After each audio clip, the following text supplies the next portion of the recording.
check one that out of the wild frontier. Good morning, friends. I got my Osmo 6 working, so I bought this Osmo 6 last year. It's just more camera equipment that I'm using to support my YouTube channels and figure things out. Anyways, yesterday was quite a profound day. I had a lot of conversations with my counselor, and funny enough, he said to me, he says, Andrew, you sound bang on today, like you're like head of the nail. It's a comment, it's a term I use with him. I've been seeing the same guy now for about a year and a half. I always have had a counselor for ever since I was 19. Let's talk about counselors. People are like, oh, I can do everything on my own, because that's naturally what we've done in our, it's human nature. We don't need any help, right? We don't want to have anyone see us, be going through difficult times. I had an opportunity years ago, I'm going to say 14, my son was like 3, so like 14 years ago, I had an opportunity. My first time that I met a gentleman by the Meta World Peace, Ron Artest, he's the basketball player that punched out the fan. I did some work with him, some security a bit, and he coached my son at basketball when my son was just a little gaffer. But there was a news conference, and I was there, and I was in the back room and with all the news reporters, and they were asking him questions. He was here to donate some money to different organizations to help kids. What an awesome, that guy is an awesome guy. So I got to ask him a question. My question was this: what's the main thing that's enabled you? And I first started with I know your life, I know your history, everyone has opinions of how people were raised and how they grow up, and rich kid goes, poor kid from the project goes to rich kid.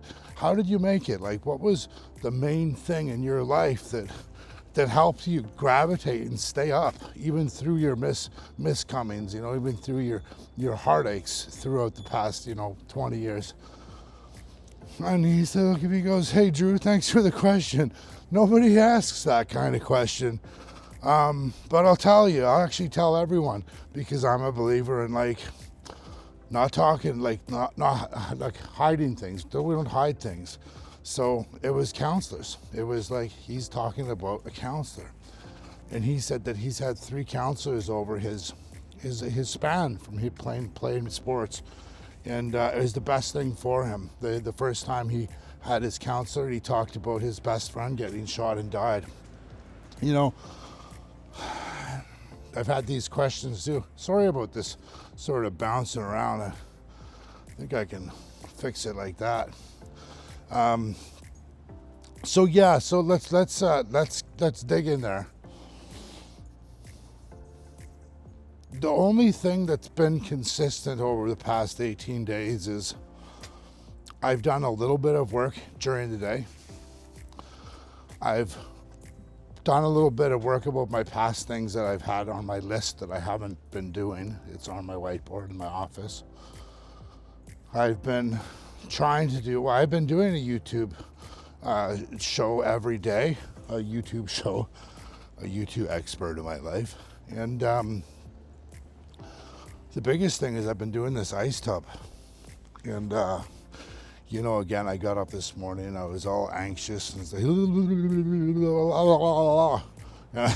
I'm like, okay, I got to get up. So I got up, did her, and did the ice tub. And it's just it's amazing how calm I feel, Duke. It's amazing how calm I feel. Usually by 11, 12, I'm just starting irritable, agitated. The next thing that happened was, I want to bring up with you, is my tooth. I keep talking about it because I kind of got some shame around it. I got punched out when I was 21 at a nightclub, Julie's Cabaret in Victoria. This little punk ass cold punched me from the side. So he ended up giving me $5,000. I bought a new tooth. It is what it is. I bought a bridge. I was playing sports at the time, right, and being a doorman, so I really didn't think it would be a smart thing to put an implant in there. So I'm now at a place where I'm going to put an implant in. And the dentist called me yesterday and explained to me that because it's been a long time, the graft's gone, the bone's sort of receded, so they got to do a bone graft. And every time I talk to my dentist over the past month and a half, I like 3 appointments, getting x-rays and getting prepared for this surgery.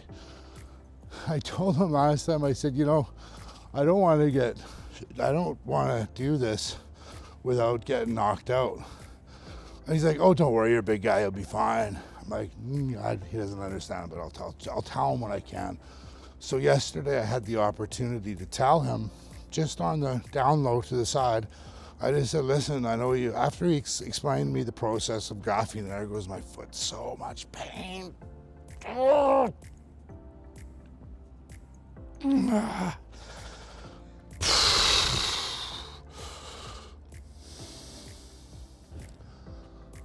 Wow, that's what happens. For no reason and no time, it just happens. After he explained me the process, I said to him, I gotta tell you a story. So I just quickly told him the story about my first surgery in 2000, my second in 2008, my drug tolerance from it's 07, it's not 08, I don't know why I keep saying 08. I look back in the paperwork, to 2019 of taking medication responsibly and ethically, and then in 2020 when I tripled my dose to 19, and 2023 when I got down from the triple dose to the regular dose, and then I just couldn't do it. I'm now off of everything. My nervous system's just shot, right? And I know it's gonna take some time to get my nerves back to a balanced state, so I can actually really define and see what my pain is. Because my nervous system is just, it's all uneven as a result of being overprescribed for a long time. Doctors, yeah, it's another conversation for another time. But after telling the doctor this story, he's like, yeah, you know what, Andrew, I'm not going to do the surgery, because last time I had a little cavity right there and they did the surgery. And he's like, the amount of pain you had compared to like normally that little cavity like that, Andrew, we could have fixed and there'd have been no problem. And I'm literally holding the chair like in pain.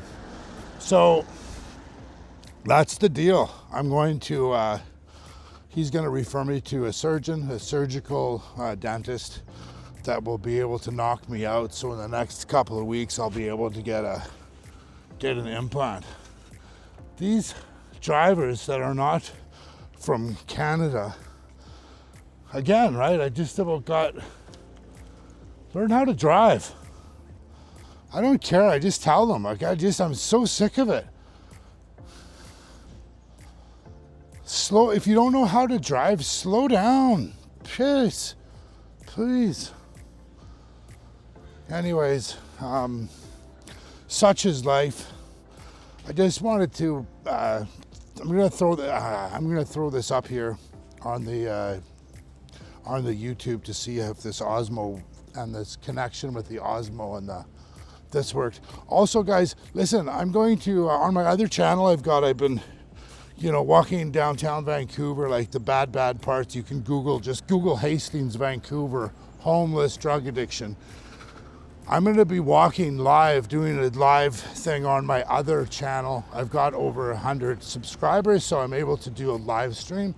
So I'm going to do that. So my other channel is Drew Couver 56, capital D, REWCOUVER 56. So my name is Andrew. I'm from Vancouver, so Drew Couver. That's where that came from. And my football number is 56, outside linebacker, baby. Anyways, I'm going to sign off, and many blessings. I'll be back for a short take tonight after I do my tub. I'm going to try to do 2 minutes today. I'm going to do 2 minutes. No, I'm going to do 1 minute for sure, guaranteed. Again, I'm trying to do way too much than I can handle. Keep it slow, keep it balanced, keep it progressive. And again, I've worked probably with 1 or 2 families a night down in LA. I've got a side contract, and people are calling me from the US that are just going through turmoil. And it's volunteer based completely, 100%. I'm not taking a penny from this, but and I think I'm gonna fly down to LA in the next couple of weeks. So God bless. I'll shoot at you later. This is Drew Coover out.